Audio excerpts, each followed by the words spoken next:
Irmãos, pode sentar, fica à vontade, amém? Só para explicar para os irmãos, né, nós escolhemos as assinaturas, porque no dia 19 de dezembro, né, nós tivemos o distrato com o pessoal lá da igreja de Tubarão, né?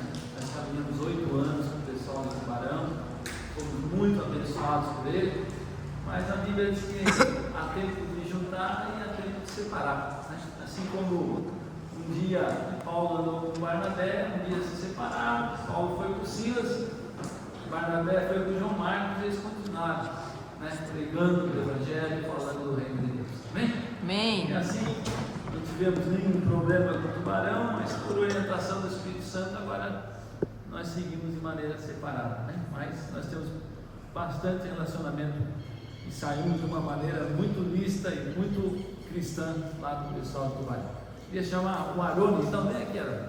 Amém? Os irmãos já conhecem o Arone, ele já esteve aqui conosco, né? E ele vai, segundo o Espírito Santo, trazer uma palavra para nós hoje. É a sua mãe que está ali, Arone? Minha mãe. Como é que é o nome dessa mãe? Silvia. Prazer. Minha mãe, sua esposa e a filha. E o Tito, né? Amém. O Tito na barriga do pai. Amém. Posso orar pela sua vida? Vamos orar? Estenda a sua mão. Amém. Pai amado, Pai querido, Pai santo, nós te louvamos, Pai, te bendizemos, Pai, pela vida do Arone, Pai, pela sua família, sua esposa, sua filha, porque eles têm servido a Ti, Pai, têm colocado a sua vida, Pai, para a Tua glória. Senhor, nós cremos que Tu já colocou algo do Espírito Santo na vida do Teu servo.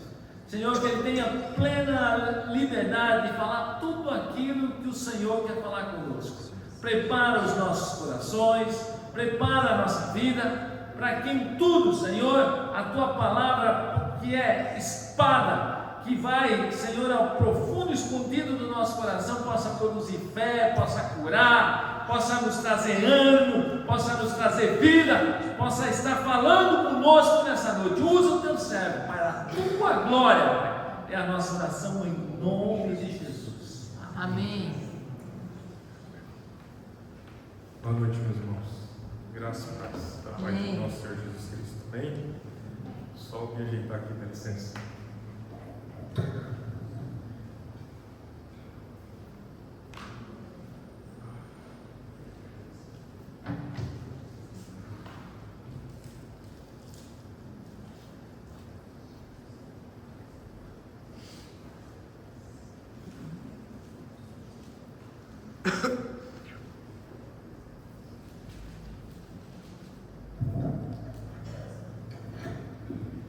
Amém, queridos. Uma alegria estar com vocês mais uma vez e poder repartir algo da parte do Senhor com os irmãos, ser edificado e edificar os irmãos com a medida de Cristo que é em cada um de nós. Amém? Queria convidar os irmãos mais uma vez então para que nós possamos abrir nossas Bíblias na Epístola aos Gálatas, capítulo 4.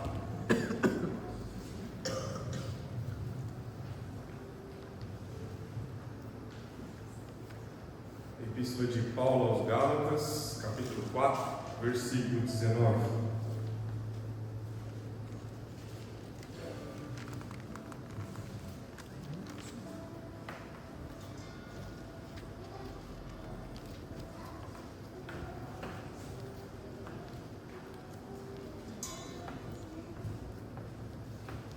Todos acharam? Amém. Amém. Nós vamos ler apenas esse verso 19, que diz: Meus filhos, por quem de novo sou fazedores de parto, até ser Cristo formado em vós. Queria destacar essa frase no final do versículo: até Cristo seja formado em vós. Mais uma epístola, Romanos, capítulo 15, também um único verso.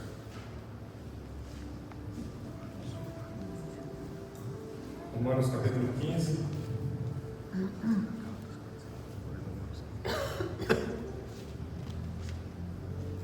verso 4. Epístola de Paulo aos Romanos, capítulo 15, verso 4, diz assim: Pois tudo quanto outrora foi escrito, para o nosso ensino foi escrito, a fim de que pela paciência e pela consolação das Escrituras tenhamos esperança. Vamos ler mais uma vez?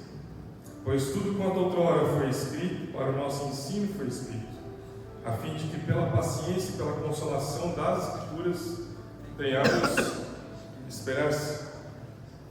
Feche seus olhos, curva sua cabeça, vamos ter mais uma palavra de oração. Querido Pai Celestial, é no precioso nome do Teu amado Filho Jesus que nós estamos aqui mais uma vez reunidos em torno do Teu nome, da Tua bendita pessoa. Tua palavra está diante de nós, Senhor amado, e nós reconhecemos a nossa incapacidade e rogamos a Tua misericórdia, Senhor, para que o Senhor possa abrir as sagradas letras e possa comunicar algo do Teu Filho, uma vez mais, ao nosso coração. Algo que ganhe o nosso ser, algo que capture os nossos olhos, algo que edifique Teu Filho em nós. Não permita sairmos desse lugar da mesma forma como entramos, mas que possamos sair de uma medida um pouco mais, Senhor amado. Uma medida recalcada, sacudida e transbordante. Não de promessas, não de vislumbres, Senhor amado, mas daquele que é o Criador dos céus e da terra. Algo que mude o nosso caráter, algo que toque profundamente o nosso ser. Em nome de Jesus, nós encomendamos esse tempo nas Tuas mãos. Amém. Amém. Amém, irmãos? Eu gostaria de tratar sobre um assunto com os irmãos essa noite, muito específico, que baseado nessa frase de Gálatas capítulo 4, versículo 19. Cristo formado em vós. Quando Paulo se dirige e usa essa frase, ele fala a respeito da formação do caráter de Cristo em nós. Isso fala a respeito de maturidade espiritual, da nossa vocação soberana que recebemos quando nós nos convertemos, quando nós cremos no Senhor Jesus. E a respeito disso que eu gostaria de falar com os irmãos nessa noite. E eu gostaria de usar baseado no texto, como nós lemos de Romanos, tudo quanto foi escrito para o nosso ensino, para que pelas Escrituras nós tenhamos consolação e esperança. Eu gostaria de utilizar esse texto como base para dizer aos irmãos que nós usaremos a biografia de Abraão para explicarmos sobre esse processo, esse progresso, essa vocação soberana de Cristo ser formado em nós. Amém? Deus tem um único interesse na nossa vida, irmãos. O interesse dele não é apenas nos salvar, mas é de formar Cristo em cada um de nós. A salvação que eu e você nós recebemos, ela não tem um fim em si mesma, mas ela marca o início de uma caminhada com Deus. Então, nós precisamos de entender nesses dias e termos a consciência de que a salvação ela é o início de uma jornada, não o fim. Ela se consuma no final de tudo, mas ela marca o início, o novo nascimento é o início de uma caminhada com Deus. Grave isso no seu coração, porque no meio da igreja, nos dias atuais, tem adentrado uma teologia de que apenas nós precisamos ser salvos e salvar pessoas, mas a igreja simplesmente ela cumpre com a primeira parte da grande comissão, que é ir de fazer discípulo de todas as nações. Não é isso que diz o texto de Mateus 28, 20? Mas nós precisamos de guardar a segunda parte do versículo que diz: ensinando-os a guardar tudo que eu vos tenho dito. Por que o Senhor nos disse essas palavras? Porque nós só seremos discípulos se nós cada vez mais nos tornarmos parecidos com Ele, se nós tivermos o seu caráter em nós. Ou então nós vamos como que vivendo a vida cristã de modo de que nós nascemos, mas nós permanecemos como num jardim de infância, nós não crescemos espiritualmente. Nós vamos vivendo com aquelas palavras sempre de que Deus é por nós, o Senhor é maravilhoso, o Senhor nos dá um casamento maravilhoso, o Senhor nos dá uma bênção, o Senhor nos dá carro novo, mas irmãos, o Senhor tem muito mais do que isso para nós. A vida cristã ela tem um significado para nós, de que no final de todas as coisas, quando nós chegarmos diante do Senhor, o que Ele espera é encontrar o Seu Filho formado em cada um de nós. É por isso que Paulo fala os instituidores do pacto, até que Cristo seja formado em nós, para que nós sejamos livres de todo legalismo, de toda falsa espiritualidade, de toda religião espúria, mas nós possamos tocar naquele que é vivo. Amém. Amém, queridos? E sermos conformados com Ele. Os discípulos andaram 3 anos e meio com o Senhor e não entenderam isso. Foram entender depois da morte do Senhor. No meio do processo, Semanas antes, como nós compartilhamos da outra vez que tivemos com os irmãos, Tiago e João discutiam sobre quem seria o maior do reino. Lembram disso? Semanas antes de Jesus ter sido crucificado. E o Senhor disse que o maior é o que serve. Então eu gostaria de iniciar com esse assunto com os irmãos, até que Cristo seja formado em vós. Eu gostaria de ilustrar isso através da vida de Abraão. O Antigo Testamento, irmãos, ele é contido de muitas tipologias. O que significa isso? São exemplos, são figuras, são sombra das coisas que o Senhor quer nos comunicar. Se você depois anotar para o seu posterior estudo, anote aí, para depois você ler em casa, 1 Coríntios 1, 10 e 11. Paulo vai dizer que a pedra era Cristo. Todos viveram de uma única rocha. E todas essas coisas eram sombras, figuras das coisas que viriam. Então, tudo que está no Antigo Testamento aponta para uma única e bendita pessoa. Irmãos, quando nós olhamos uma maquete daquele tabernáculo no deserto, por exemplo, ele parecia algo muito feio, não é verdade? Se você já parou para verificar o que significa isso, como ele era confeccionado, do que ele era feito, aquilo no deserto era muito feio. Mas tudo naquele tabernáculo apontava para uma pessoa. Vou te dar um exemplo. A Arca da Aliança, ela era feita de madeira de acácia, mas ela era revestida de ouro, porque a madeira de acácia representava a humanidade de Cristo e o ouro representava a sua divindade. E assim, todo o Antigo Testamento nos mostra vários exemplos. E quando nós vamos ao livro de Gênesis, nós encontramos 7 biografias ali. Os irmãos me perdoem se eu me alongar um pouco aqui, eu creio que hoje nós estamos até meia-noite, né, Jorge? Tá bom, irmãos? Os irmãos me pulem 5 horários, eu engato a quinta aqui e eu vou. Me ajudem aí. Nós temos 7 biografias principais. Quais são? Abel, Enoque, Noé, Abraão, Isaac, Jacó e José. É muito interessante que essas 4 últimas têm uma relação muito forte com o número 4. Abraão edifica 4 altares. Isaac cava 4 poços. Jacó erege 4 colunas. E José tem 4 sonhos. Cada um desses elementos que marcam a biografia de cada um desses homens do passado tem um significado especial para nós, uma lição espiritual para cada um de nós. E nós vamos nos apropriar hoje especificamente da vida de Abraão. Leremos alguns textos do livro de Gênesis. O altar na Bíblia é uma figura, um tipo da cruz de Cristo. Mas é também uma figura da consagração a Deus. Então grave isso. Isso nos mostra, irmãos, que cada vez que Abraão ia edificando um altar, a vida de salvação, o desenvolver da salvação, como Paulo fala em Filipenses 2, lembra que Paulo diz? Desenvolvei a vossa salvação com temor e tremor, porque é Deus que opera em vós tanto querer quanto realizar. Percebe, irmãos, então que existe um desenvolver da nossa salvação. Não apenas permanecermos como nós estamos. Nós não podemos nos contentar apenas com isso.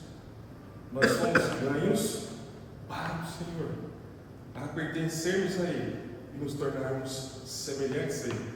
Porque afinal de contas, o supremo propósito de Deus, de acordo com Efésios 1:10, é de fazer convergir na plenitude dos tempos todas as coisas em Cristo Jesus. Essa palavra convergir no grego é a palavra grega anakephalaiomai, que significa de tornar a encabeçar todas as coisas, de tornar a convergir todas as coisas, de que ele seja o resumo para tudo e para todos. Ou seja, irmãos, tudo nesse mundo foi criado por meio dele, para ele e nele. Sua vida, a minha vida, a vida dos irmãos que aqui estão, não tem propósito se nós não compreendermos isso na nossa caminhada. Então, quando Abraão edifica de altar em altar, o que ele está nos ensinando é uma vida de edificação, de consagração e de união com Cristo. O final da nossa vida é isso. Deus quer nos levar a uma vida de união com Cristo, de modo que no final diminua Ele e Ele cresça, ao ponto de que o velho homem, irmão, O Jorge desaparece. A Tati desaparece. O Madison desaparece. E o que sobra, irmãos? Aquilo que Paulo escreve em Colossenses 1:7. Cristo em vós, a esperança da glória. Cristo em vós, a esperança da glória. Então Abraão, ele vai edificar esses 4 altares, como Oséias 6:3 diz, sobre o propósito da nossa caminhada. Conheçamos e prossigamos em conhecer o Senhor. 2 palavrinhas que vão marcar a vida de Abraão, eu gostaria que você guardasse no seu coração, porque essas palavras vão marcar também, o Senhor deseja marcar a nossa vida com elas: intimidade e representatividade. Guarde isso no seu coração: intimidade e representatividade. Se você já leu a vida de Abraão, que começa em Gênesis 11 e termina em Gênesis 25, com o relato da sua morte, você vai entender o porquê do significado dessas 2 palavras. Deus chama Abraão em Ur dos Caldeus e leva Abraão até o Monte Moriá, Gênesis 22. Se você conhece essa história, você vai entender o porquê Deus o tirou de Ur dos Caldeus e levou ao Monte Moriá para oferecer Isaac. Como eu falei aos irmãos, então, altar na Bíblia é uma figura de consagração, é uma figura da obra da cruz. O texto bíblico nos fala, eu estou aqui cortando muita coisa para nós podermos ganhar tempo, que Abraão vivia de tenda e altar. A tenda é uma figura do coração, o altar é uma figura da consagração. Então vamos, com a ajuda do Senhor, extrair princípios para a nossa caminhada com o Senhor, com base nesses 4 altares da vida de Abraão. Amém? Abra comigo em Atos capítulo 7. Nós vamos ler o primeiro texto.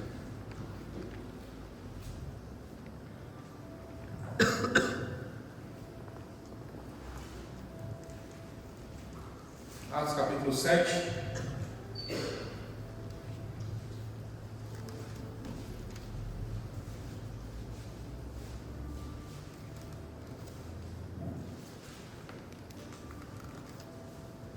Versículo 2.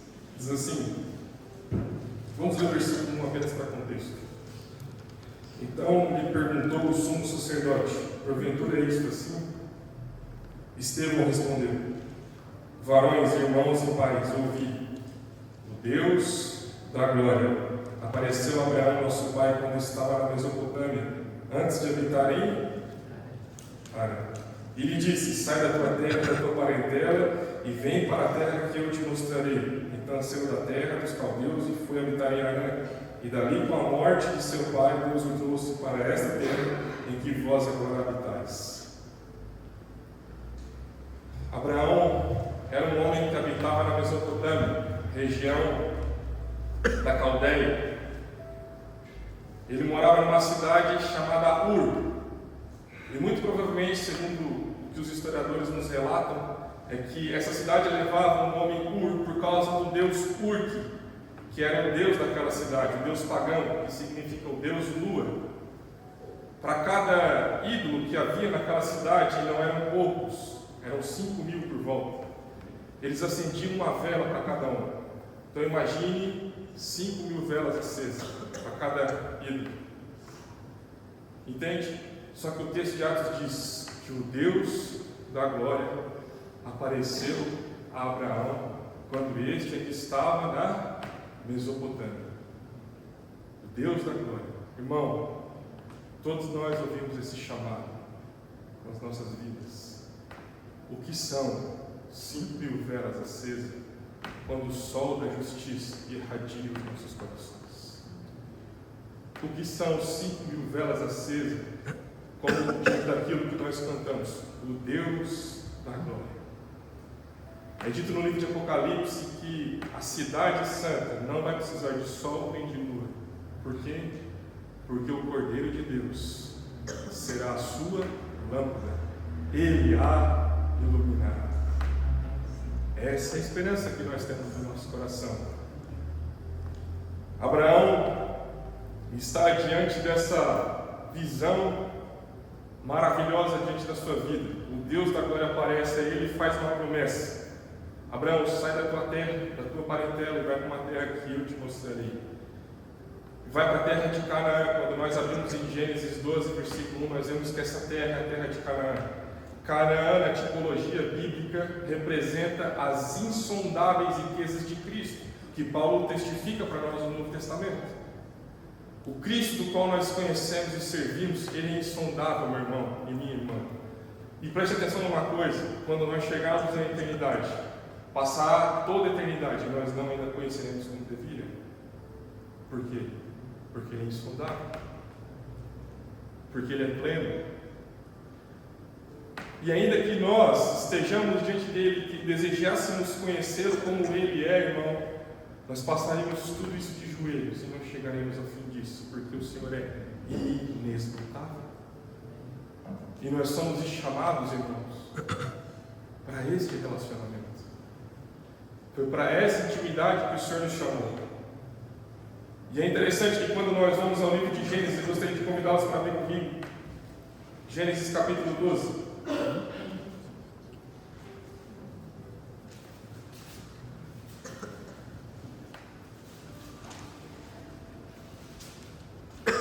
Nós vamos encontrar Abraão num lugar muito precioso. A Bíblia, nada do que está escrito nela, irmão, foi escrito por acaso. Tudo aqui é inspirado pelo Senhor, amém? É o que Paulo fala a Timóteo. Toda a Escritura é divinamente inspirada. Então não existe um nome, um lugar, nada aqui que não tenha um significado espiritual para nós. E eu gostaria de mostrar isso através dos nomes dos locais que Abraão se encontra. Em Gênesis capítulo 12, quando nós seguimos pelo texto, diz que Abraão, no versículo 6, atravessou Abraão a terra até Siquém. Estou ganhando tempo aqui, depois os irmãos tomem todo o capítulo em casa e leiam.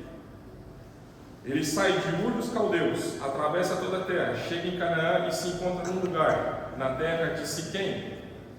Gênesis 12, versículo 6.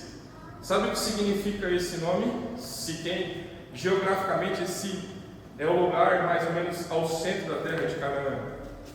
E esse nome significa ombros. Guarde isso. Como eu falei, nenhum nome aqui é ocasional. Quando você para estudar a Bíblia, irmãos, é como se fosse uma mina de ouro. Quanto mais você cava, mais ouro você encontra. Só que para que você encontre o ouro, nunca se esqueça, é necessário tirar 8 toneladas pelo menos de terra. E para que você encontre o diamante, é necessário tempo, pressão e temperatura, para que todas as impurezas sejam retiradas e somente aquilo que é precioso fique. Então, Abraão está em Siquém, ombros. Aonde que ele se encontra? E lhe disse: Siquém, até o carvalhal de Moré. Nesse tempo, os cananeus habitavam na terra. Veja, Abraão está em Siquém, ombros, e ele está junto aos carvalhais de Moré. Esse nome, Moré, significa professor. Quando nós ouvimos o chamamento do Senhor, a primeira vez, Mateus 11, 28 nos diz assim: vinde a mim, todos vós que estáis cansados e sobrecarregados, e eu vos, aonde o Senhor nos colocou para que nós fôssemos aliviados dessa sobrecarga. Irmão, teve um local em que o Senhor nos colocou para que nós fôssemos aliviados dessa sobrecarga. Foi num dia em que ele subiu e ele foi erguido no alto de uma cruz, e ele levou sobre si todos os nossos pecados. Nós estávamos sobre os seus ombros. E sabe o que mais ele disse? Não apenas ele nos tirou dessa sobrecarga. O texto diz: tomai sobre vós o meu jugo, porque ele é suave. E o que mais ele disse? Aprendei de mim, porque sou manso e humilde de coração. Foi com essa pessoa que Abraão se encontrou. O Deus da glória apareceu a Abraão. Abraão atravessa a terra e se encontra nesse lugar de descanso, que são os ombros do Senhor. Abraão inicia sua caminhada com o Senhor e ele ganha muito mais do que apenas uma salvação. Ele ganha um companheiro de jornada. Ele ganha um professor que lhe ensinaria todos os caminhos da vida. Irmãos, pense numa coisa. O texto de Hebreus diz que esses homens, eles viam essas coisas e estudo para eles eram sombras e tipos, eram promessas. E eles apenas saudavam de longe. Mas no dia de Pentecostes, quando o Senhor Jesus ascendeu aos céus, a Bíblia diz que Ele derramou do seu Espírito. Sabe quem habita no meu e no teu coração? O Espírito de Cristo. E a Bíblia diz que Ele nos guiaria a toda verdade. Sabe o que significa isso? Que Ele não apenas nos mostra o caminho, mas que Ele nos dá a mão e vai conosco por esse caminho. Percebe, irmãos, a excelência do teu chamamento, do quão grande é a vida cristã, e ela não se resume apenas a sermos salvos, mas ela é muito maior do que isso.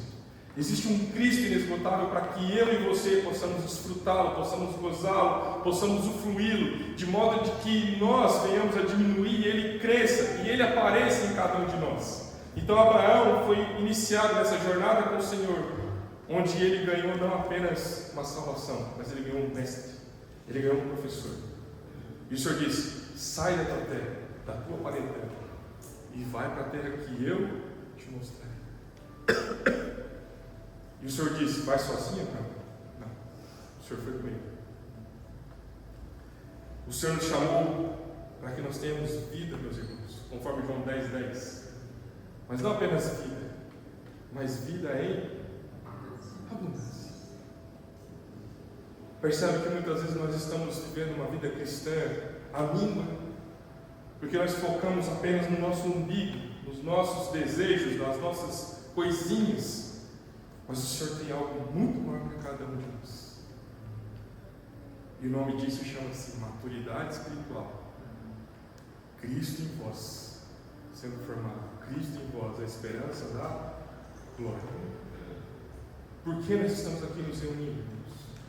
Qual o propósito dessa reunião? É porque nós estamos aqui, gostamos da palavra do Jorge, nos familiarizamos com este lugar, porque nós gostamos dos irmãos que estão aqui reunidos. Ô irmão, deixa eu te falar uma coisa bem séria. Estrutura pode encher lugar, mas não forma discípulo. Sabe o que forma discípulo? É a pregação séria do Evangelho. É o meu e teu compromisso com a palavra de Deus. Pense nisso. Busque o Evangelho que corta, que rasga, que te faz sangrar, que arranca lágrimas dos teus olhos. Não o Evangelho é o água com açúcar que tem por aí, o coaching da vida. Busque o Evangelho da verdade, a palavra da verdade, a palavra da vida. Oh, irmãos, como nós precisamos de compreender isso nesses dias. Ou você acha que Satanás trabalha de qual maneira?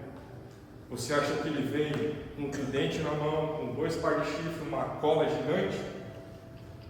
Ele vem com um anjo de luz, distorcendo, sabe o quê? O próprio Evangelho, te fazendo ficar como um inimigo espiritual. Ele faz com que tu te envolva com as coisas de Deus, mas sem se envolver com o próprio Deus das coisas. Guarda isso no teu coração, meu irmão. Se você um dia ouviu o chamado do Evangelho, Deus não quer que você fique estagnado. Como diz Miqueias 2:10, levantai e andai, porque aqui não é lugar do vosso repouso. Amém? Amém. Glória a Deus. O Senhor está ensinando Abraão a viver de Deus. E esse altar, do qual nós vamos identificar logo aqui no início, diz que Abraão então edificou, no versículo 7, apareceu o Senhor a Abraão e lhe disse: darei a tua descendência esta terra. Ali edificou Abraão um altar ao Senhor que lhe aparecera, conforme o texto de Atos 5:20. Como nós chamaremos esse altar então? O primeiro altar da vida de Abraão é chamado de altar da revelação. O altar em que Deus se mostrou a Abraão e disse: vinde a mim, tomai sobre vós. O altar da revelação de quem Deus é. Seguindo adiante, nesse mesmo contexto, agora, logo abaixo, no versículo 8, passando dali para o monte ao oriente, de Betel armou a sua tenda, ficando Betel ao ocidente e Ai ao oriente, e ali edificou um altar e invocou o nome do Senhor. Esse é o segundo altar na vida de Abraão. Gênesis capítulo 12, versículo 8. Abraão está entre Ai e Betel. Ai na Bíblia significa, o nome Ai em hebraico significa ruínas. Ai é uma figura do mundo. O mundo está em ruínas. E Abraão edifica justamente um altar. Ele arma a sua tenda, edifica um altar entre Ai e Betel. Betel significa casa de Deus. Então Abraão está entre os interesses do mundo e os interesses da casa de Deus. E o Senhor vai tratar com Abraão nesse contexto, porque do texto para baixo nós vemos Abraão no Egito, que também é uma figura do mundo. A Bíblia diz que houve uma grande fome sobre a terra e ele desceu ao Egito a fim de arrumar comida. É nesse contexto que ele encontra uma grande confusão. Irmãos, sempre que nós nos movemos por necessidade, não buscamos os interesses do Senhor, nós vamos arrumar grandes problemas. Busque compreender qual é a vontade de Deus para mim e para a sua vida.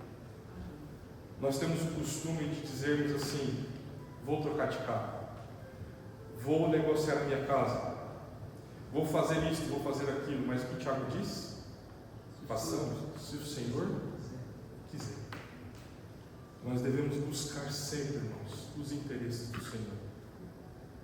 Os interesses do Senhor são mais altos que os nossos interesses, parafraseando o texto de Isaías, porque os caminhos do Senhor são mais altos que os nossos caminhos. E tudo na nossa caminhada deve ser de acordo com a vontade de Deus.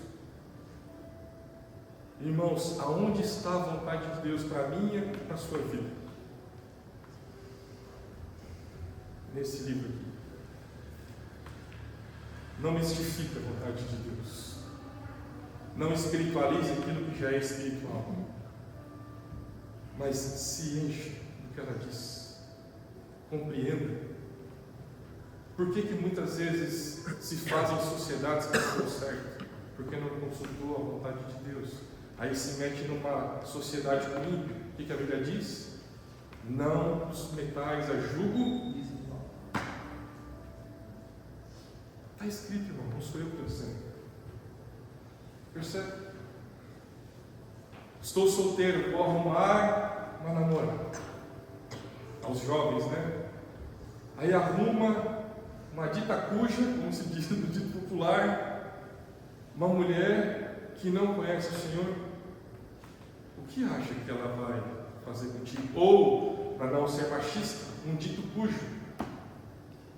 Como tu acha que ele vai te tratar? Ele não conhece o Senhor. Não arrume problema para a sua vida. Busque compreender quais são os interesses do Senhor para a tua vida. Nós temos um irmão aqui entre nós que veio recentemente da Bahia. Irmão, isso não é uma decisão tão simples. Mas pergunte ao coração desse irmão, por mais que ele esteja passando por toda uma transição cultural, se não existe paz no coração. A paz de Deus, ela excede todo o nosso entendimento. Ela é o árbitro dos nossos corações. 1 João capítulo 2, versículo 15 diz assim: não ameis o mundo, nem as coisas que há no mundo. Vamos ler esse texto juntos. É bom que nós leiamos e folheamos a Bíblia durante as reuniões. 1 João capítulo 2,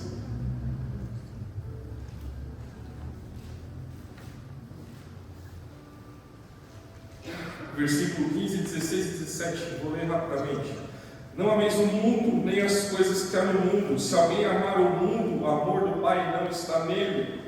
Porque tudo que há no mundo, a concupiscência da carne, a concupiscência dos olhos e a soberba da vida não procedem do Pai, mas procede do mundo. Ora, o mundo passa, bem como a sua concupiscência. Aquele, porém, que faz o quê? Permanece. Não sou eu que estou dizendo, é a palavra de Deus. Amém, irmãos? Me suporte um pouco mais. Esse é o segundo altar na vida de Abraão. Tudo quando fizermos, devemos consagrar ao Senhor. Pai, antes de fazer qualquer negócio, Senhor, isso te glorifica. Porque Paulo diz em Coríntios: quer comais, quer bebais, quer façais qualquer outra coisa, façais tudo para a glória de Deus.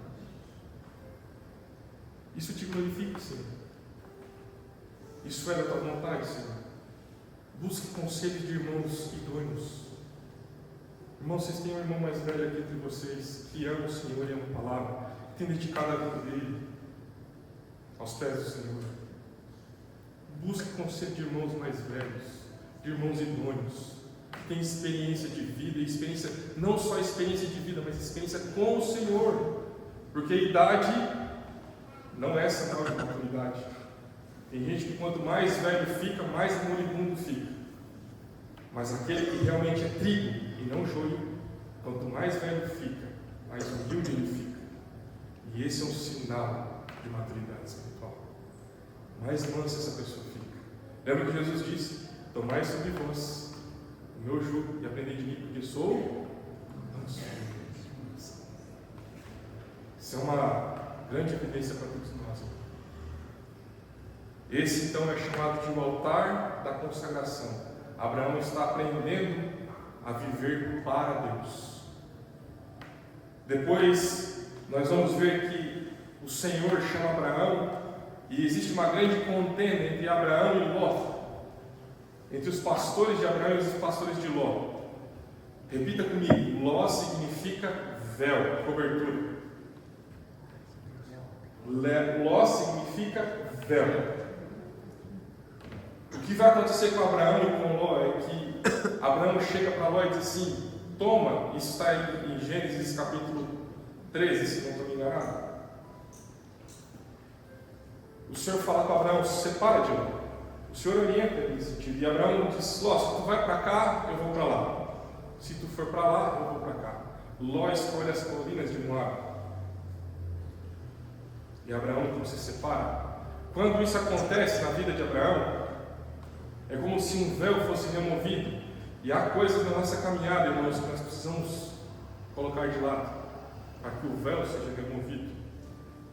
E é nesse momento em que o Senhor chama Abraão e diz assim: Abraão, olha essa terra, no seu comprimento, na sua largura e na sua profundidade. O Senhor está concedendo a Abraão aqui, irmãos, visão espiritual. Quando o véu, quando nós nos separamos, quando nós nos consagramos ao Senhor, o Senhor remove de nós o véu e nós passamos a compreender as coisas de forma espiritual, não apenas de modo natural, porque o homem espiritual, ele não é discernido por ninguém, mas ele a tudo discerne. É o que Paulo fala em Coríntios. E então nós chegamos no capítulo 13 e Abraão está em Hebrom, Gênesis capítulo 13. Abra comigo.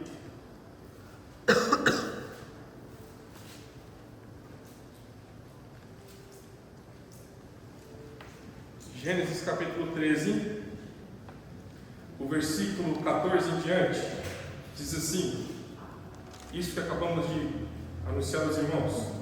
Disse o Senhor a Abraão, depois, versículo 14, disse o Senhor a Abraão, depois que Ló se separou dele, ergue os olhos e olha desde onde estás para o norte, para o sul, para o oriente e para o ocidente, porque toda essa terra que vês, a te darei, e a ti e a tua descendência para sempre. Farei a tua descendência como o pó da terra, de maneira que se alguém puder contar o pó da terra, então se contará também a tua descendência. levanta-te, percorre essa terra no seu comprimento, na sua largura, porque eu te darei. E Abraão, mudando as suas tendas, foi habitar nos carvalhais de Mamre. Isso significa, Mamre significa força, vigor, que estão junto a Hebron. Hebron significa comunhão. Quando Abraão começa a buscar os interesses do Senhor, não mais os seus próprios interesses, nem os interesses do mundo, Ló é removido e ele encontra vigor na comunhão. 1 Coríntios capítulo 1, versículo 9, Paulo vai nos dizer 3 vezes nesse capítulo que nós somos chamados. Ele foi chamado pela vontade de Deus, nós somos chamados para ser santos, mas tem mais um chamado lá. No versículo 9 ele diz assim: fiel é Deus, ao qual fosse chamados. Aí tem um azinho craseado: a comunhão do seu Filho, Jesus Cristo, nosso Senhor. Comunhão, irmãos, é quando você desfruta de algo comum. Não é apenas nos reunirmos para comermos pizza, não é nos reunirmos para comermos um cachorro quente, não é nos reunirmos no final de semana para fazer um churrasco. Comunhão é quando nós temos algo em comum, é quando eu e você partilhamos da vida que há em nós, e a vida que há em nós é a vida de Cristo. E como nós precisamos aprender sobre isso? Porque muitas vezes nós nos reunimos para discutir quanto foi o jogo do Corinthians, quanto foi o jogo do Flamengo. Eu não estou dizendo que ver futebol é pecado, mas, irmão, ao que você tem dedicado a maior parte do seu tempo? Percebe que muitas vezes o nosso apetite espiritual está como que corrompido? E é interessante que esse texto diz assim, que nós somos chamados à comunhão do seu Filho. Ou seja, não é a nossa comunhão, mas a comunhão em que o Filho está. Sabe qual é a comunhão do Filho? É a comunhão do Pai, do Filho e do Espírito Santo. Que os primeiros padres apostólicos, os padres da Capadócia, os padres de Calcedônia, chamavam de Santíssima Trindade. Foi nessa vida de comunidade, porque aí é o primeiro modelo de sociedade, aí é o primeiro modelo de família, e nós somos chamados para viver essa vida. Então, o que uma família deve representar? O modelo que está escrito no céu. O que uma sociedade deve representar? O modelo que está no céu. Tudo parte dali, irmão. Percebe? E aí Paulo diz que nós somos chamados para essa comunhão. Nós, seres pequenos, pecadores, o pó da terra, seres vacilantes, fomos inseridos nessa vida de comunhão. Percebe a grandeza do meu e do teu chamamento? Percebe o quão excelente é o chamado de sermos e carregarmos esse nome, cristãos? Percebe que a vida que você tem é de um homem de um Deus que se fez carne, habitou entre nós, cheio de graça e de verdade, e o texto diz que Ele tabernaculou, ou seja, que Ele fez em nós morada, e em nós morada Ele quer que nós sejamos como o seu corpo, e como o seu corpo Ele quer que nós sejamos uma expressão de quem Ele é. Então é para isso que nós nos reunimos, é para isso que nós estudamos a palavra, é para isso que você vem aqui, levanta sua mão e adora, mas não é por causa da palavra que eu prego, não é por causa do Jorge, não é por causa de ninguém aqui, irmão, é por causa dele. Amém. É ele, irmão. É ele. É isso que falta para o cristianismo dos nossos dias. É por isso que nós vemos tanta coisa sendo espalhada, mas é uma palavra desse tamanhozinho. Nós somos chamados para comungarmos desse Cristo vivo, desse Senhor que é o Rei da Glória. Sabe, irmãos, nós comemoramos agora o Natal. Nós só lembramos de dar presente, mas nós esquecemos do aniversário de hoje. Esse é o cúmulo da nossa baixa espiritualidade, irmão. Percebe? Abraão, o Senhor aparece para ele, e quando você vai ler a história de Abraão, quando chega no capítulo 18, versículo 1, é dito que Abraão estava com a sua tenda armada, ele estava sentado em pleno calor do dia, que representa o meio-dia, Gênesis 18, versículo 1. E ele viu 3 homens vindo de largo. E um deles, que está daqueles 3 que estão vindo, quem é? É o Senhor. E quando aquele homem para, ele diz assim, Abraão chega e diz assim, Senhor, não passes de mim. E aí, ele pede para Sara fazer um bolinho, fazer uma carnezinha de panela. E aí o Senhor fala que Sara teria um filho e ela ri. Não é verdade? Pensa, irmão, em pleno calor do dia, isso representa nossas aflições que nós temos vivido nesses dias. Nós estamos em plena volta do Senhor, irmãos. A apostasia está à nossa porta. Antes a heresia dos cristãos mais antigos aqui batia na porta de casa. Sabe onde é que ela está hoje? Aqui, ó. Ela não pede mais licença para entrar.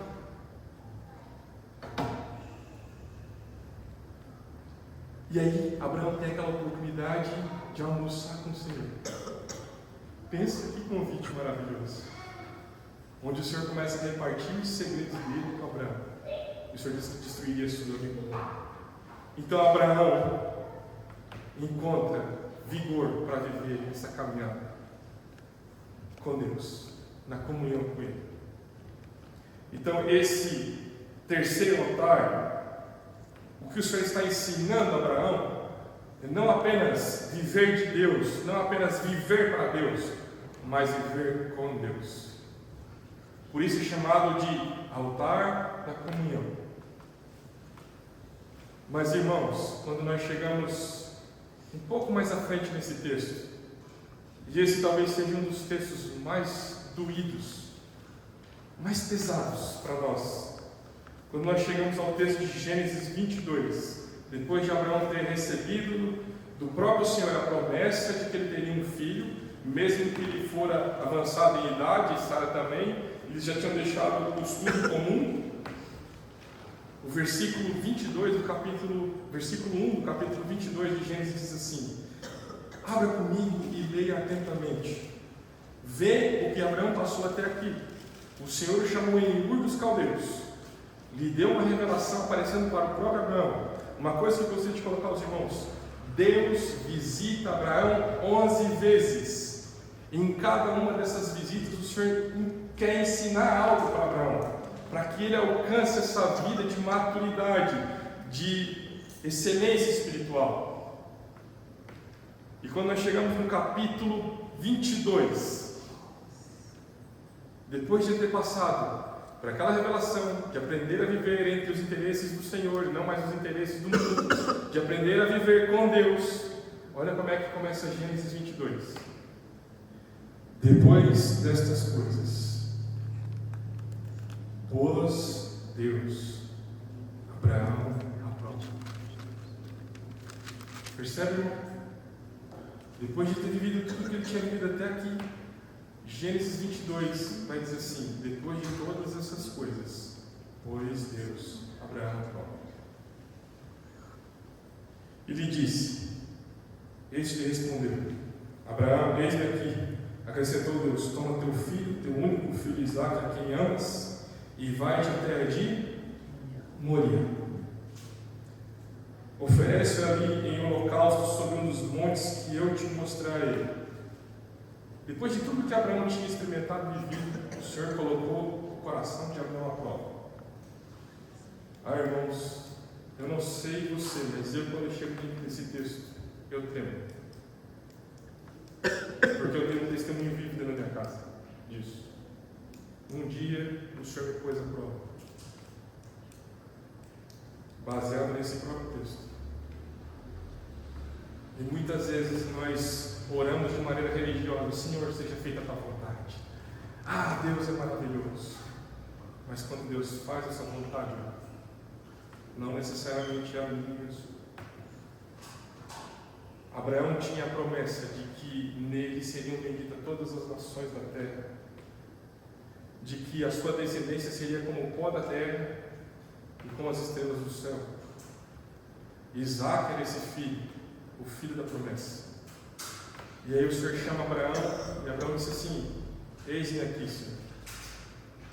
E o Senhor diz para Isaque, para Abraão assim: Abraão, toma o teu filho, a quem tu amas, E aqui, deixa eu abrir um parênteses de colocar, quando nós vamos ler a Bíblia, para aqueles que já estudaram teologia ou que estudam a palavra de Deus e que gostam de fazer isso, nós temos uma matéria que se chama hermenêutica, que é nada mais do que a matéria sobre a interpretação das Escrituras.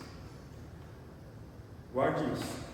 E sempre, para aqueles que estudaram já conhecem, sempre que uma palavra aparece pela primeira vez, ela estabelece um princípio espiritual. E a primeira vez que a palavra amor ou o verbo amar aparece na Bíblia é aqui. Lembra da primeira palavra, das duas palavrinhas que eu falei que marcariam a vida de Abraão? Quais são? Intimidade e representatividade. Lembra disso? A primeira vez que o verbo amar ou amor aparece aqui, significa, na Bíblia, é nesse texto. Quando o Senhor diz: toma teu filho a quem tu amas, teu único filho, e oferece ele em holocausto para mim. Aonde? Em Moriá. Sabe o que significa Moriá? A irmã, quando cantava, ela citou aqui: Deus proverá. Olha isso. Esse é o altar da adoração. E quando essa palavra aparece aqui, amor, é a primeira vez que ela aparece na Bíblia. Então ela estabelece um princípio espiritual. E o princípio é o da entrega total, o da rendição absoluta. Mas eu te faço uma pergunta. Deus pediu um filho para Abraão, mas quem realmente ofertou o filho nessa história? Me diz. Não foi Abraão. Sabe por quê, irmão? Quando Abraão levanta a mão para imolar Isaac, o anjo do Senhor brada e diz: não faça isso. Sei que temes ao Senhor. Quando Abraão subiu o monte Moriá, Isaac faz a pergunta para ele assim: meu pai, eis que vejo a lenha e o fogo, mas onde está o cordeiro para o sacrifício? O que Abraão responde? Deus proverá. Mas Abraão não entendeu, e essa pergunta fica sem resposta para nós quase 2000 anos. Sabe quem vai responder a pergunta de Isaac? Quem? João Batista. Quando ele avista o Cordeiro de Deus, ele diz assim: João Batista responde a pergunta de Isaac há 1000 anos e poucos atrás. Quando ele diz assim: eis o Cordeiro de Deus que tira o pecado do mundo. Aleluia. Ai, irmãos, Glória a Deus. essa é a provisão que nós recebemos. Deus não pede algo do qual Ele não provê para si mesmo. Quando Deus leva Abraão a oferecer o seu próprio filho, Deus está dizendo assim: Abraão, me dá, mas eu vou me colocar no lugar daquilo que tu precisa. Oh, irmãos, como essa lição é difícil de nós aprendermos. Tantas coisas que Deus quer tirar de nós e nós seguramos com mão firme. A minha oração é que o Senhor tenha misericórdia de nós, porque nós estamos muito enraizados nessa terra. E nós precisamos de aprender com o Senhor o que é depender e nos satisfazer nele. O pregador batista John Piper disse uma palavra no livro dele, Em Busca de Deus: Deus é mais glorificado em nós quando nós estamos satisfeitos nele. Percebe? Abraão é levado ao monte Moriá para que ele abra a mão da promessa, mas ele tem aquele que prometeu. Esse é o sentido da vida espiritual, ao ponto de que nós não apenas sejamos salvos, mas ele seja tudo em nós. Percebe?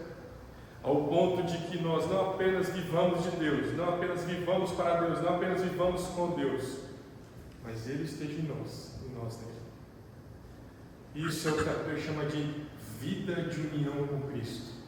E nós só podemos experimentar disso quando nós passamos pelo altar. E quando nós deitamos sobre o altar, irmãos, a cruz opera. A adaga do sacrifício vai passar. Por um lado, aqueles dois gumes. Quando ela entra, ela traz morte. Por outro, quando ela sai, ela traz o quê? Vida de ressurreição. Ressurreição, irmãos, é o que nós precisamos de compreender. Essa é a base da nossa fé. Ressurreição. Amém? Amém. Quando nós, então, identificamos esse quarto altar, nós entendemos que esse altar agora não é o altar da comunhão, não é o altar dos interesses de Deus, não é o altar da revelação, mas é o altar da adoração. Quando Abraão, então, é levado ao tal ponto de intimidade que ele pode representar quem Deus é, ao ponto de oferecer o seu filho sobre o altar. Não foi isso que Deus fez? Intimidade para uma vida de representatividade. Todos nós aqui, que somos pais e mães, sabemos que o papel principal de um pai e de uma mãe na vida de um filho é imprimir caráter. E foi isso que Deus fez com Abraão. Quando nós vamos à Epístola aos Filipenses, traduzindo agora tudo isso para o Novo Testamento, nós chegamos no texto de Filipenses. Paulo fala em Filipenses 1, 21, se eu não estou enganado. Ele diz assim: para mim, viver é Cristo. Não é isso? Para mim, o viver é Cristo. Todos nós somos chamados e entendemos que o viver é Cristo. Mas não basta apenas entendermos que o viver é Cristo, irmão.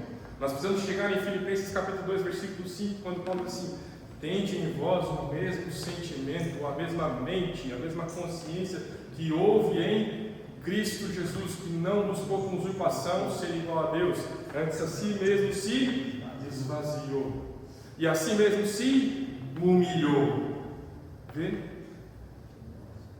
Mas não basta isso, irmão. Nós vamos chegar no capítulo 3 e Paulo vai dizer assim: eu prossigo para o alvo, para o prêmio, Paulo vai alcançar um prêmio. Sabe que prêmio é esse? Paulo era um perseguidor da igreja. Agora, ele é perseguido pelo próprio Senhor, para que ele tenha, para que eu seja achado nele, e eu possa de alguma forma experimentar o poder da sua ressurreição. Paramos por aí? Não. Chegamos naquela frase que tem na barra de caminhão, que é colocada no para-brisa dos carros, e todo mundo cita aquilo sem conhecer o contexto. Filipenses 4,13, que diz: tudo? Será, irmãos, que nós podemos tudo realmente? Será que nós podemos passar nudez? Será que nós sabemos o que significa passar fome? Será que nós sabemos o que significa estar injuriados? Será que nós sabemos o que significa sermos rejeitados? Paulo fala no final da vida dele, é um senhor de idade. Ele chega na Ásia e ele diz assim: todos da Ásia me abandonaram. Todos me abandonaram. Irmão, nós não sabemos o que significa isso. Me desculpe, eu não sei o que significa isso, ser rejeitado. Eu não sei o que significa ser injuriado. Eu confesso que o meu evangelho, ele é desse tamanho. Eu sinto vergonha da minha espiritualidade diante desses textos. Nós precisamos de experimentar o que significa tudo posso naquele que me fortalece. Não apenas colocarmos isso como se fosse um clichê evangélico. Irmão, tudo, me perdoem a brincadeira aqui, tudo no grego é tudo. Um irmão chamado J.B. Phillips escreveu uma obra chamada Cartas para Igrejas Novas. É uma paráfrase que ele fez para jovens estudarem a palavra de Deus, baseado nos textos originais. Quando ele chega nesse versículo, ele parafraseia esse texto da seguinte forma: nele os meus recursos são inesgotáveis e o meu descanso imperturbável. Sabe o que significa tudo posso naquele que me fortalece? Significa que pode estar tudo dando errado, o mundo pode estar caindo em cima da nossa cabeça, irmão. Mas nós estamos firmes. Porque a nossa alegria é o Senhor. Lembra que diz o texto de Neemias? A alegria do Senhor é a nossa força. Não é a minha alegria, é a alegria dele. Em outras palavras, faça o Senhor alegre e você vai estar satisfeito, você vai estar contente. Amém. Você vai experimentar do que é a verdadeira vida de abundância. Amém? Amém. Que o Senhor nos ensine, irmãos, o significado do nosso chamamento espiritual. Vida de união. Amém? Amém. Feche seus olhos, curva sua cabeça, vamos orar mais uma vez. Senhor, te agradecemos pela tua palavra, Senhor. Mas nós queremos, em primeiro lugar, aqui, Senhor, confessar o quão distante nós estamos dessa realidade, dessa vida. Nós sabemos que o Senhor é um Deus trino, que o Senhor é um Deus glorioso, que o Senhor é um Deus perfeito, que nós somos imperfeitos, nós somos seres complicados, meu Deus. E nós muitas vezes andamos contigo sem te considerar, sem considerarmos quem o Senhor é e para o que o Senhor nos chamou. Senhor, nós estamos aqui reunidos, nós queremos orar ao Senhor e dizermos: ajuda-nos, socorre-nos, prostra-nos, ganha o nosso coração para Ti, ao ponto que nós possamos entender o que significa não apenas sermos salvos, mas sermos libertos de nós mesmos e sermos ganhos para o Senhor, de modo que a nossa vida reflita a imagem e o bendito caráter do Teu Filho. Então nos ajuda, Pai. Espírito Santo, ministra o meu coração, que essa palavra seja como uma adaga de 2 gumes, viva e eficaz. Em nome de Jesus. Amém. Amém, irmãos. Que o Senhor possa seguir falando nos nossos corações. Amém.